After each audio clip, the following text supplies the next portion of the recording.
She has to be. That's like the border collie, because they go nuts if they don't. We had some problems with fleas, so we kept her home. We weren't sure if they were still at Marty's house or they were still at our house. So we kept getting them back and forth to go. We kept her at home for a week. She was furious at us. She would look at us, she would crawl in bed, like play with us.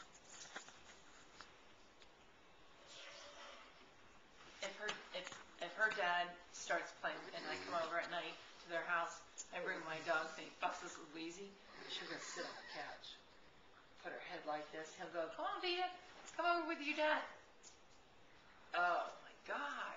They have such personalities. Yeah, go up there and get Matt up, Vita. Somebody's upstairs. Go get Matt up. Go get him up. Get him up. Hurry up. What are you fucking doing, you jerk off? Are you videoing? No. Can you video? Can you send it?